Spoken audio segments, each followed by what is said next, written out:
पूर्व सांसद कंकर मुज्जारे ने आज सर्किट हाउस बालाघाट में प्रेस वार्ता को संबोधित किया।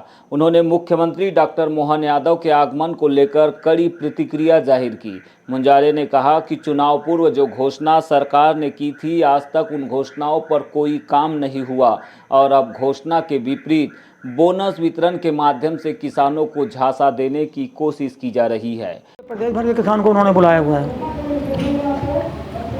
महाराष्ट्र तो बाजू में है, वहाँ पर 1 हेक्टेयर ज़मीन पर 20,000 रुपये बोनस दे रहे हैं। सरकार वहाँ भी भाजपा की है, सरकार यहाँ भी भाजपा की, तो ये इतना फर्क क्यों हो रहा है, इतना भेदभाव क्यों हो रहा है कि मोहन यादव जो है ये पूरे प्रदेश को बर्बाद कर रहा है, किसानों की हालत ख़राब कर रहा है दिन पर दिन।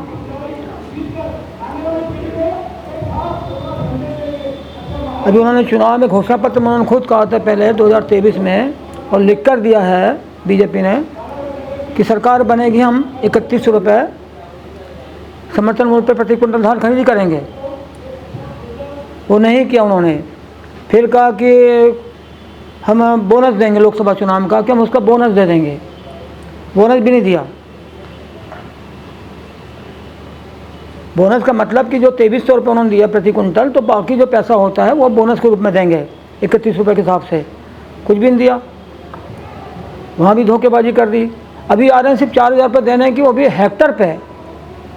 1 हेक्टर में होती 2.5 एकड़ ज़मीन, और 1 एकड़ में वो खुद उनका निर्धारण सरकार का है कि 20 कुंटल धान पैदावार होगी, तो उसके हिसाब से 40-50 कुंटल धान हुई।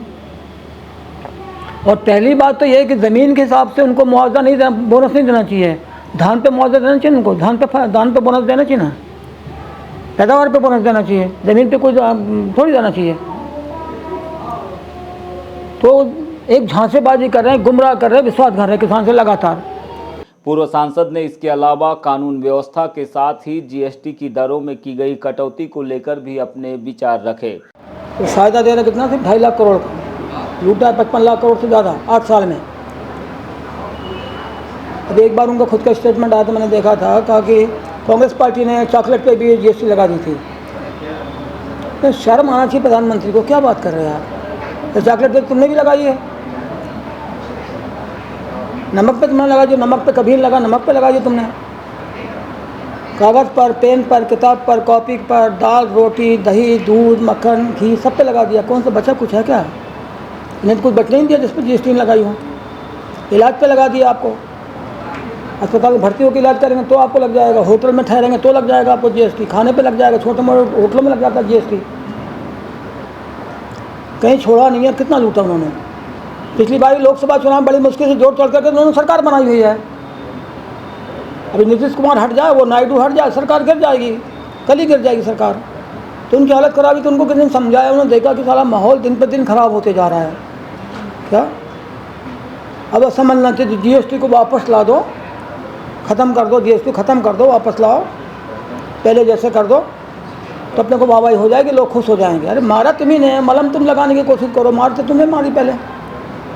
मुज्जारे ने कहा कि एक तरफ प्रधानमंत्री स्वदेशी उत्पादों की बात करते हैं, लेकिन गाड़ी से लेकर चश्मा और कपड़े तक विदेशी पहनते हैं। उन्होंने नेपाल के जेनजी प्रदर्शन को लेकर भी अपनी बात कही। साथ में यह भी कहा कि मोदी के कारण देश बर्बाद हो चुका है। इस बर्बादी को रोकने के लिए लोगों को अब खुद से होकर सड़कों पर आना होगा। मुझे उम्मीद है कि देश में जब भी नेतृत्व परिवर्तन होगा, देश की तरक्की होगी और लोगों के स्वास्थ्य, शिक्षा के साथ रोजगार पर तेजी से काम होगा। अभी नेपाल का जो मामला हुआ है, नेपाल का, वो तो भारत में उसकी स्थिति बहुत उससे ज़्यादा खराब है। और उनके एक विधायक ने भी ये बोल ही दिया है कि यहाँ भी होगा। मध्य प्रदेश के विधायक ने बोल दिया कि यहाँ भी होगा, भारत में भी होगा, हालत बहुत ख़राब है। सही बोला उन्होंने। तो उस पर पार्टी एक्शन कर रही है। और क्रांति तो हमेशा, क्रांति तो नौजवानों ने लाई है ना, कभी भी क्रांति। कोई 18 साल, 16 साल, 28 साल, 30 बहुत हो गया। वो क्रांति यहाँ भारत में भी आएगी, और यहाँ ज़रूरी भी, लाजमी है यहाँ पर। जब देश बचेगा।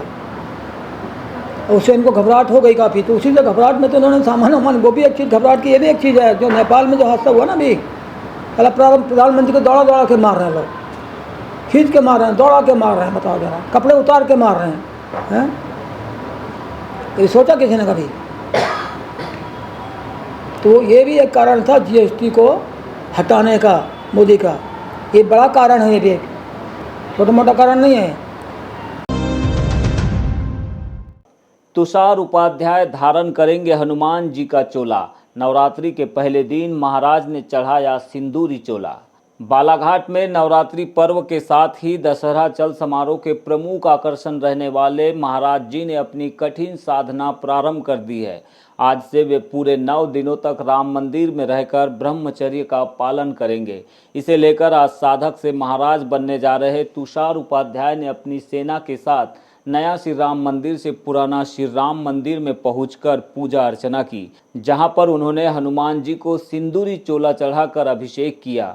आपको बता दें कि बालाघाट में पानीपत की तर्ज पर होने वाले दशहरा चल समारोह की परंपरा बीते 61 वर्षों से निभाई जा रही है।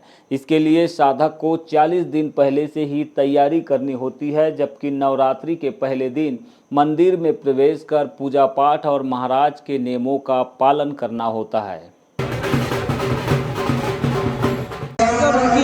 पूजा पाठ वो चालू होता है। कितने दिनों का रहता है ये पूरा? देखिए तकरीबन 40 दिन से महाराज जी मंदिर में सोना चालू कर देते हैं, बाकी सारी चीज़ें पूजा अर्चना सब चालू हो जाती है और पहले नवरात्रि से ही महाराज जी मंदिर में। ये कौन सा वर्ष है जिसमें परंपरा निभाई जा रही है? 2025 से चल रहा है, 65वां वर्ष हमारे इस कार्यक्रम का है।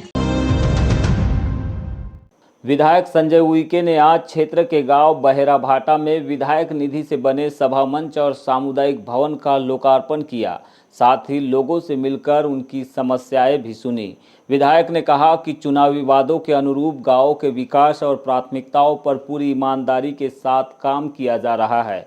भले ही प्रदेश में उनकी सरकार नहीं है, लेकिन बिना सरकार के भी जो काम उनसे हो सकता है उसे पूरा करने की हर संभव कोशिश की जा रही है। कार्यक्रम में विधायक के अलावा जनपद उपाध्यक्ष हेमंत साहू, ब्लॉक कांग्रेस कमेटी के अध्यक्ष नीलकंठ राहंगडाले, वरिष्ठ कांग्रेसी नेता शिव ग्वाल सहित ग्रामीण जन बड़ी संख्या में मौजूद रहे।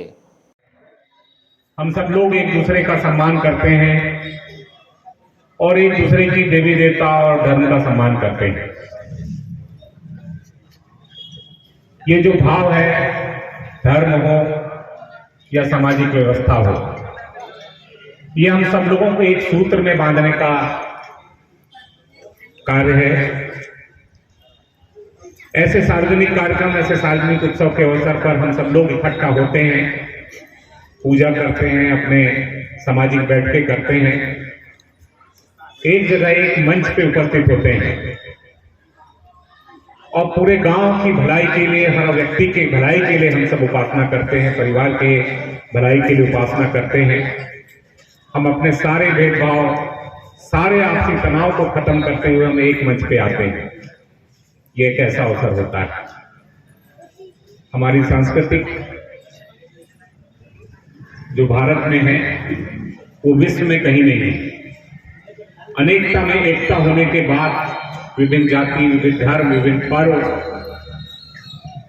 होने के बाद हम देश के लिए एक होते हैं, गांव के लिए एक होते हैं। ये विविधता में एकता का स्वरूप है और यही हमारे भारत की और भारत के रहने वाले लोगों की सबसे बड़ी ताकत और सबसे बड़ी शक्ति है।